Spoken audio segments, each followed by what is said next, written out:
Retraite, rien n'est joué. Le 7 septembre, imposons nos revendications.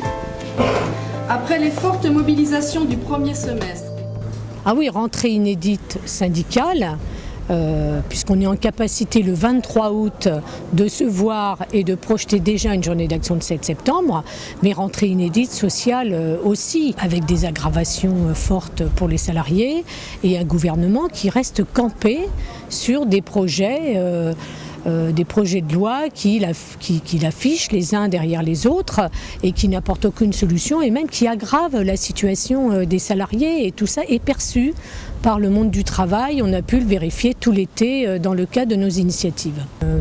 Toutes les organisations syndicales ont qualifié ce projet, hein. C'est inacceptable, on n'a pas changé d'analyse. D'ailleurs, le gouvernement n'a pas tenu compte non plus de ce qui s'est passé le 24 juin, le 13 juillet, et y compris tout l'été. Donc on va vers un débat parlementaire sur un projet grave qui provoquera de fortes baisses de pensions dans les années qui viennent et qui ne répond pas aux questions posées du financement durable pour le régime des retraites pour tout le monde.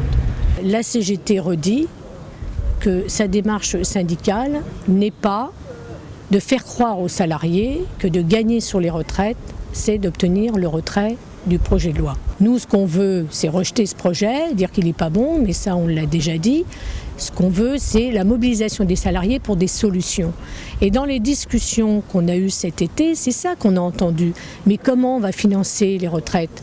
Comment on va avoir des pensions d'un bon niveau pour vivre dignement à la retraite? Comment on va faire que les femmes qui ont des carrières incomplètes, elles aient quand même de bonnes retraites? Est-ce qu'on peut garder la retraite à 60 ans? Est-ce qu'il va falloir que je travaille jusqu'à 67, 70 ans? C'est ça les questions qu'on a eues dans les initiatives cet été. Et donc on ne peut pas faire croire aux salariés qu'il suffirait d'obtenir l'abandon du projet gouvernemental pour gagner sur les retraites. Donc, EFO n'a pas souhaité s'associer à ce communiqué. Il aurait été préférable, y compris pour le rapport de force, et pour gagner un grand rassemblement le 7, que la totalité des organisations syndicales appellent à cette journée nationale d'action ensemble, parce qu'on joue aussi la crédibilité du syndicalisme dans ce conflit et dans cette lutte. On est regardé par les salariés apprécieront à un moment donné ce qu'on aurait été capable d'obtenir, mais ils vont regarder ce qu'auront fait les uns et les autres pour gagner sur ce sujet des retraites. Eh bien, chacun assumera ses responsabilités.